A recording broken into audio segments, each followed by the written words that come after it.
Hi, I know nobody asked for this, but I switched from iPhone 14 Pro Max to the iPhone 16e, the most affordable iPhone Apple sells right now. And I'm happy with it. In this video I'll show you why that is not a bad idea. First up, design.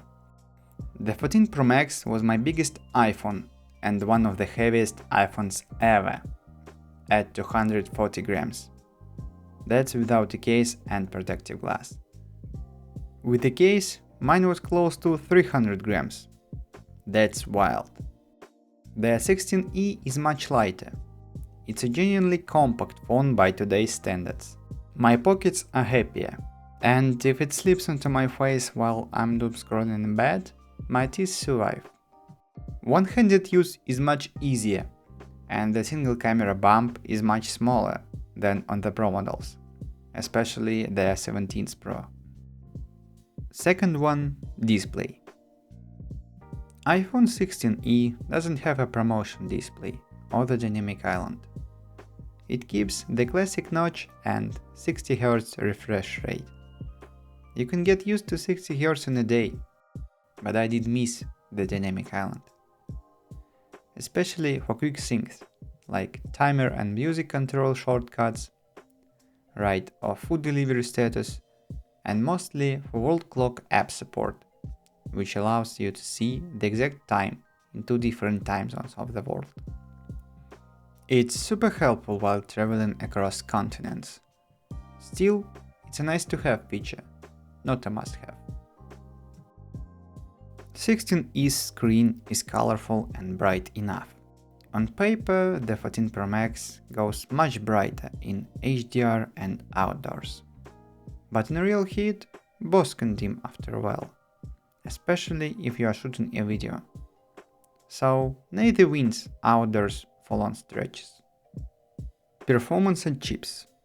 The 14 Pro Max runs Apple's already 3 years old A16 with 6 GB of RAM. The 16e has the newer A18 and 8 GB of RAM. In everyday use, I don't feel any difference. Both are fast. It's nice to have the newer, more efficient chip and 2 GB more of RAM for longevity, even though I'm not a mobile gamer. Maybe iOS 26 and beyond will separate them more, but I wouldn't notice it on the 14 Pro Max anyway. My not so professional speed test shows no real difference. Any variance is just me or browser cache. The bigger deal is the Pro Max screen.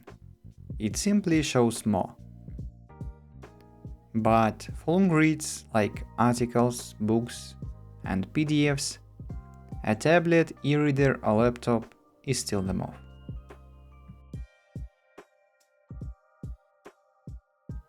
Cameras. Swapping 3 lenses for one. Is that okay? Today we can ask iPhone Air users too. Now let's compare photos. Results from the main cameras without cropping are almost similar. 14 Pro Max slightly wins in details because it has bigger sensor. However, new 16e's technologies help it to look solid. Sometimes 16e gives us more contrast, which make photos look more artistic, like here. This is zoomed comparison of native 3x lens on the 14 Pro Max and cropped 2x of 16e. Telephoto lens works really good and I really miss it on the 16e. As I see, in most use cases with a good lighting, results from 16e are pretty decent for modern smartphone, even with its 2x like optical zoom. Portraits are better on the 14 Pro Max. You get more blur, longer distance to shoot, faster focusing, and more details in low light, thanks to bigger model and LiDAR. Front camera is a little better on the 16e. It gives us less noisy results with slightly more details. I don't know exactly, but in my opinion physical models are the same, so it's all about post-processing. Of course, you don't want to hear that 16E is simply bad because it doesn't have ultra-wide and telephoto modules. So I'll focus on what you can get from its one rare module. Let's look on the beautiful photos I took with 16E.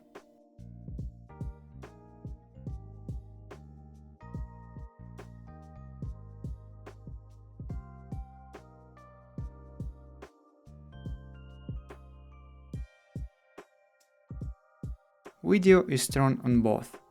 Current one captured on 16E and even its optical quality 2x crop looks good here. Quick design add-on MagSafe. Apple left MagSafe off with the 16E. You still get cheap wireless charging, but no magnets for snap-on charges and wallets. That's sad. By the way, third-party MagSafe style cases can add magnets for mounts, but they don't make the phone truly MagSafe. Here could be a perfect native add for speaking MagFit clear case, but I'm not satisfied with it. It started yellowing after just 2 weeks of use. After 3 months, it became more yellow, especially compared to a white sheet of paper, but not as yellow in real life.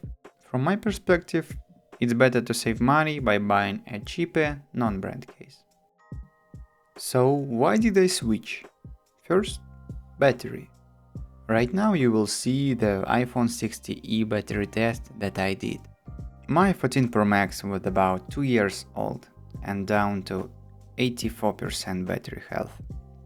It could still last a day, but heavy use, especially while traveling, sometimes meant charging twice a day. 16E's battery life has been the best I've had in a while. If I'm mostly at home, I charge to 80% for battery health. If I'm out all day, I go to 100%. Usually I end with 5 to 20% left after 8 to 6 hours of screen time. A newer Pro Max might match it or beat it, but it also costs a lot more. And yes, some Android phones charge much faster, even wirelessly. So it would be nice to have faster charging here. However, I care more about long-term battery health than charging speed. Battery test is almost over, and as you can see, 11 hours of video playback through Wi-Fi took 52% of battery. Crazy good result for such compact phone. The second thing is literally connected to the battery. It's the port. iPhone 14 Pro Max was my last device with Lightning and the latest Apple smartphone with it. Even my electric toothbrush is USB-C. So I was tired of Lightning. In my opinion, Apple should have replaced Lightning with USB-C earlier. I really wanted to watch movies, transfer media, and charge the iPhone using USB-C. And even USB 2.0 in the 16E gives me what I want. I can record videos through the Blackmagic camera app directly to my external SSD at 4K 60 FPS, and I can watch 4K HDR movies from my external SSD without any problems. Isn't it perfect? Finally, downshifting. Do I need a pro device to be me, or was that just marketing? After a few months with the 16E, I'm confident.